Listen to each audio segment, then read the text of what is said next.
Ayo kita kembali ke materi. Nama kita Apakah dari bawah terlihat? ini pasti akan muncul suatu pendapat sama halnya dengan eksposisi. Lalu apa sih eksposisi? Eksposisi merupakan Seperti penjelasan yang tadi dalam salin dia ya. dengan tersebut hasil orang menulis atau pembicara berdasarkan sudut pandang tertentu untuk mengeluarkan penulis atau pembicara harus mendapatkan kawasan-kawasan berikut. Berdasarkan definisi eksposisi, maka muncul ciri-ciri eksposisi. Nah, ini ciri-ciri juga setelah kita bahas ya tadi. Ciri-ciri dari Menjelaskan informasi atau pengetahuan tentang suatu hal. Maksudnya, dalam eksposisi berisi tentang pengetahuan dan informasi berdasarkan objek yang dikaji oleh penulis atau pembicara. Yang kedua, informasi yang bersifat mengajarkan. Nah, dalam eksposisi gaya bahasa yang digunakan harus bersifat mengajarkan supaya membaca maupun mendengar tertarik.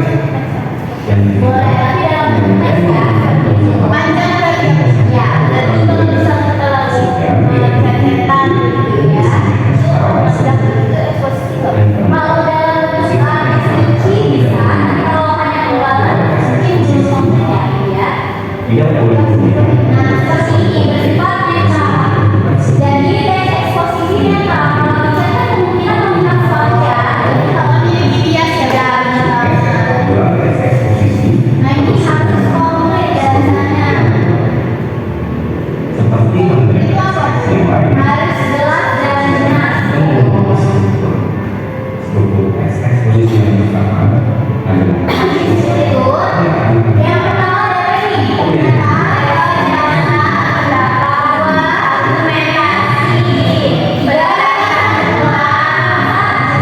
Disebut dengan simpulannya. Ditafsir pendapat. eksposisi Ini ya, yang kita jelaskan tadi. disampaikan oleh penulis. Argumentasi Bersifat penjelasan. argumentasi dapat berupa alasan logis, data yang setemuan atau fakta-fakta, bahkan pernyataan ahli. Dan yang kedua adalah bagian yang kedua menegaskan pendapat awal serta menambahkan rekomendasi atau saran terhadap permasalahan yang sedang diangkat.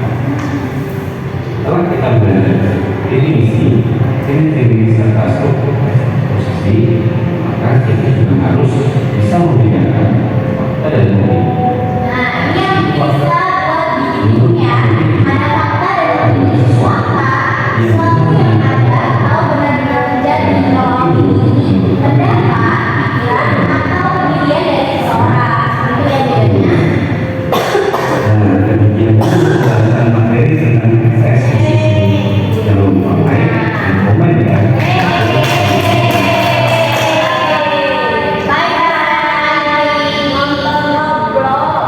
Jadi bisa dipahami ya dari video mengenai teks eksposisi dari kakak besar seperti ini. Saya Ibu masih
warahmatullahi wabarakatuh. Saya Anissa Rosidayana dengan nomor NPM 231304171 sebagai observer lisan dari nama calon guru Dea Rahmadani Fitri dengan nomor NPM 231304131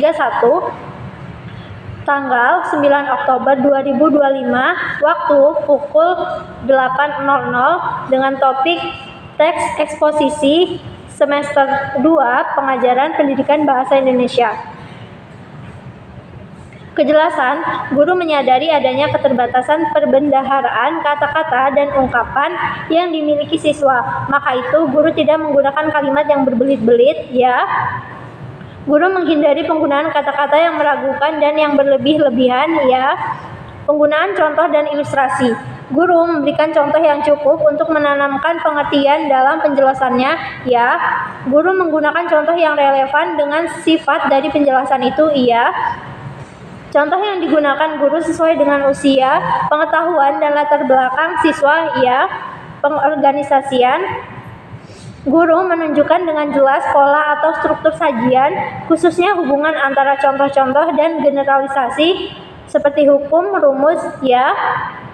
Guru memberikan ikhtisar butir-butir yang penting, baik selama pelajaran maupun pada akhir pelajaran, dan bila perlu memberikan penjabaran tambahan, ya. Guru mengadakan variasi suara dalam memberikan penekanan pada hal-hal penting dalam penjelasannya, ya. Butir-butir penting dalam penjelasan diberi tekanan dengan cara mengulanginya, mengatakan dalam kalimat lain atau menyebutkan satu demi satu seperti 1, 2, dan seterusnya, ya.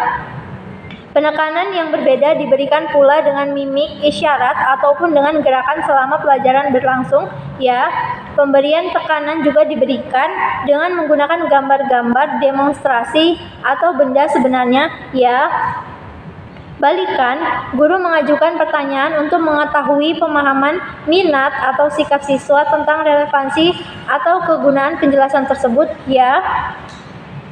Dan yang terakhir, guru menggunakan balikan itu untuk menyesuaikan ketepatan atau mengubah maksud penjelasan itu, ya. Sekian dari saya, terima kasih. Wassalamualaikum warahmatullahi wabarakatuh.